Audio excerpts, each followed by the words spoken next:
Hello friend, हमारी आज की कहानी है तमाचा। रमन बार बार दरवाजे की तरफ देख रहा था। 2-3 बार तो बाहर होकर भी आ गया, लेकिन अभी तक मंजरी का कोई पता नहीं था।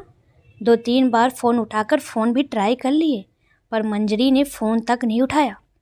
1-2 बार बड़ी उम्मीद के साथ रसोई में काम करती हुई अपनी पत्नी साक्षी की तरफ भी देखा, पर साक्षी ने ध्यान तक नहीं दिया। गुस्सा भी बहुत आ रहा था उस पर कुछ कह नहीं सकता था, क्योंकि साक्षी जवाब देना सीख चुकी थी। अचानक अंदर कमरे में से माँ माधवी जी के कहराने की आवाज़ आई, तो अंदर कमरे में आकर देखा माँ उदास से बिस्तर पर पड़ी हुई थी। आंखों में से कुछ बूंदें आंसू की गिर चुकी थी।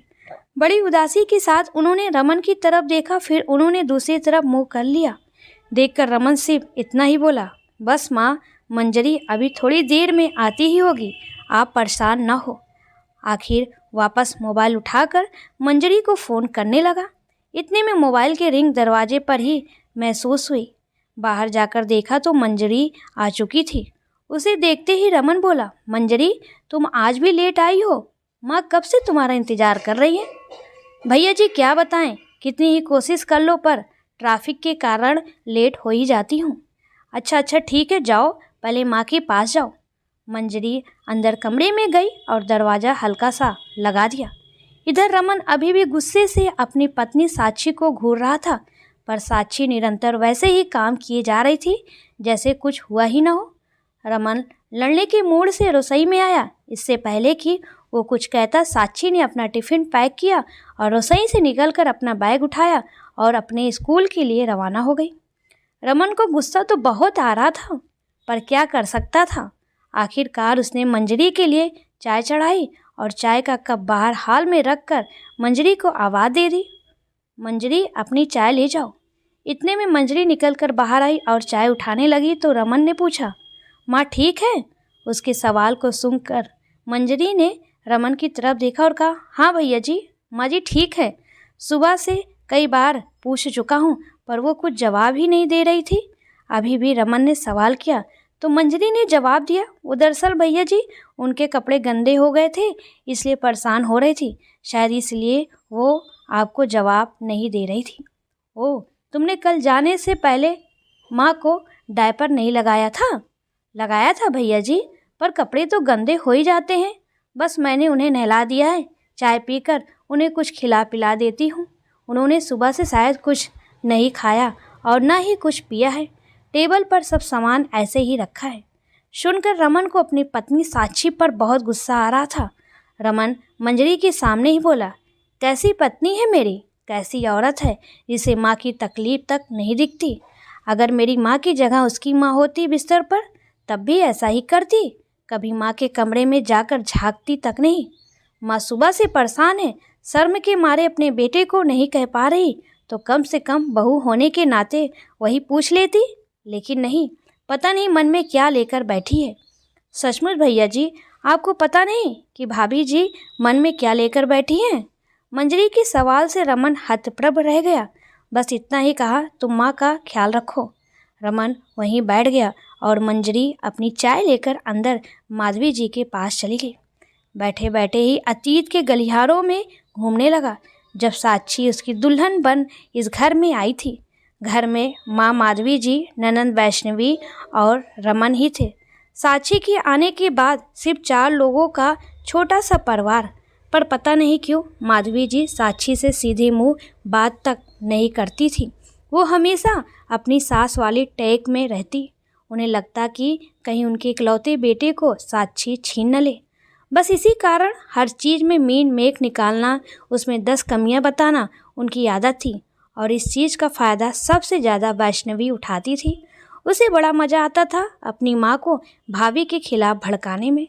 रमन अपनी माँ के नज़दीक ज़्यादा था, इसलिए वो भी अपनी माँ पर ही ज़्यादा विश्वास करता था, इसलिए वो भी साक्षी को 2 बातें सुना देता। एक दिन वैष्णवी को कॉलेज अपनी नीली यूनिफॉर्म में जाना था, पर वैष्णवी अपनी यूनिफॉर्म निकालकर साक्षी को देना भूल गई। यूनिफॉर्म गंदा ही रह गया। दूसरे दिन जब वो तैयार होने के लिए तैयार होने लगी तो यूनिफॉर्म गंदा देखकर उसने चिल्लाना शुरू कर दिया। माधवी जी ने देखा तो वैष्णवी की गलती ना देखकर उन्होंने साक्षी को चिल्लाना शुरू कर दिया तो साक्षी ने भी कह दिया, माँ जी मेरी गलती क्या है? वैष्णवी ने मुझे ड्रेस दिया ही नहीं तो मैं धोती कैसे? बस इसी बात को माधवी जी ने पकड़ लिया और रमन के सामने रोना धोना शुरू कर दिया।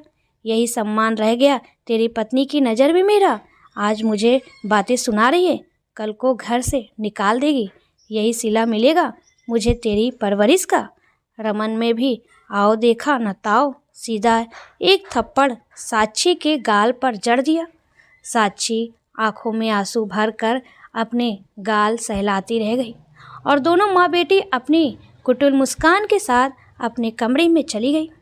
साक्षी अंदर तक टूट चुकी थी, छोड़कर सब कुछ जाना चाहती थी पर जा नहीं पाई क्योंकि माता पिता ने ये कहकर साथ ही नहीं दिया कि ये सब तो घर गृहस्थी में लगा ही रहता है। माधवी जी को जब से ये पता चला कि इसके माता पिता इसका साथ नहीं देने वाले तो उनके तानों की बौछार और भी तेज हो चुकी थी। वक्त यूं ही बीत रहा था। साक्षी माँ बनने वाली थी। 7वां महीना चल रहा था। उस दिन बहुत बारिश हो रही थी। रमन, माधवी जी और वैष्णवी सभी घर में थे। माधवी जी ने साक्षी को काफ़ी बनाकर लाने को कहा।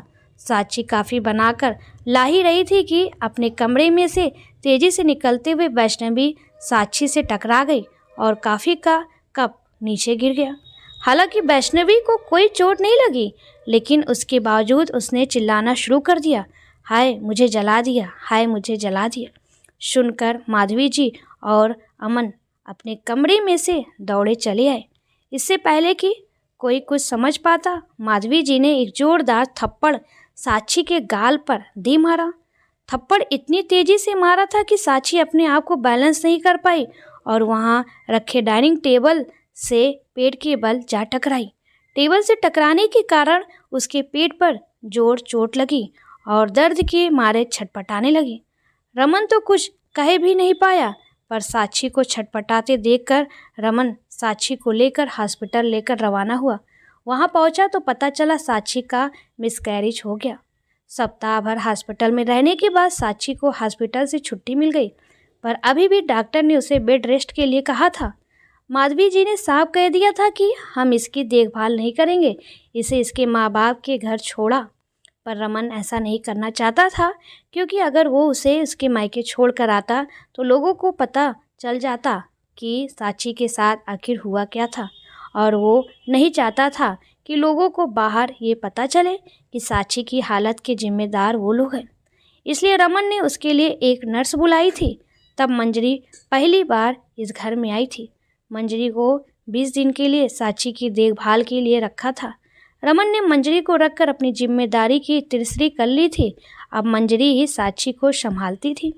पर इन 10 दिनों में मंजरी माधवी जी और वैष्णवी के स्वभाव को अच्छे से देख चुकी थी। रमन तो ऑफिस के काम से बिजी रहता। यहाँ दोनों माँ बेटी खुद ही बनाकर खा पी लेती, लेकिन साक्षी के लिए खाना बनाना उनके लिए दुर्भर होता था। मंजरी जब तक घर पर नहीं आती तब तक साक्षी भूखी प्यासी बैठी रहती, लेकिन कोई पानी पूछने वाला नहीं था। मंजरी की गैर मौजूदगी में साक्षी को अगर वॉशरूम भी जाना होता तो दीवार के सहारे जैसे तैसे सहारा लेकर धीरे धीरे वॉशरूम जाती, पर उसकी परेशानी किसी को नज़र ना आती। खैर धीरे धीरे साक्षी ठीक हो गई, पर सबसे पहले उसने स्कूल में नौकरी ज्वाइन कर ली। रमन, वैष्णवी और माधवी जी ने मना किया। कुछ दिनों तक उससे बात भी नहीं की, पर साक्षी ने इस बार दिल पक्का कर लिया। अब वो किसी से कुछ बोलती भी नहीं थी, सिर्फ अपने काम से मतलब रखती थी। वक्त के साथ वैष्णवी की भी शादी हो गई और वो अपने ससुराल चली गई। आज उन बातों को 4 साल हो चुके हैं। साक्षी दोबारा कंसीव ही नहीं कर पाई तो माधवी जी रमन की दूसरी शादी करने पर उतारू हो गई, पर साक्षी कुछ नहीं कहती थी और न ही तलाक लेने को तैयार थी। माधवी जी उसे परेशान करने में कोई कसर नहीं छोड़ रही थी। किसी तरह तो साक्षी घर से निकले, पर ऐसा नहीं हो पा रहा था। इसलिए एक दिन माधवी जी गुस्से में अपनी बहन के घर रवाना हुई तो रास्ते में एक्सीडेंट हो गया और आज वो बिस्तर पर पड़ी हैं। लोगों की तरह दोनों बहन भाई को उम्मीद थी कि साक्षी बहू का फर्ज निभाएगी और अपनी सास की सेवा में दिन रात एक कर देगी, पर साक्षी ने साफ मना कर दिया, मुझसे आपकी माँ की देखभाल नहीं होगी। या तो नर्स रख लीजिए या फिर इनकी बेटी को बुला लीजिए, क्योंकि हर थप्पड़ अपनी कीमत चुकाता है और मैं कोई देवी नहीं जो इतना कुछ होने के बावजूद भी इनकी सेवा करूं। जिस तरह से साक्षी ने घृणा की दृष्टि से माधवी जी को देखा था, रमन और वैष्णवी ही नहीं, माधवी जी की भी नज़रें झुक चुकी थी। वैष्णवी ने ससुराल से यहाँ आकर रहने के लिए साफ मना कर दिया, इसलिए एक बार फिर मंजरी को बुलाया गया था। ये अलग बात है कि साक्षी घर से जाने से पहले रमन और माधवी जी का खाना भी तैयार करके जाती थी। काम सारे करती थी, बस सेवा नहीं करती थी। और आज किसी में हिम्मत नहीं थी कि वो साक्षी से ये कह दे कि तुम माँ की सेवा तो कर लो। दोस्तों, आपको ये कहानी कैसी लगी प्लीज़ कमेंट में ज़रूर बताएं।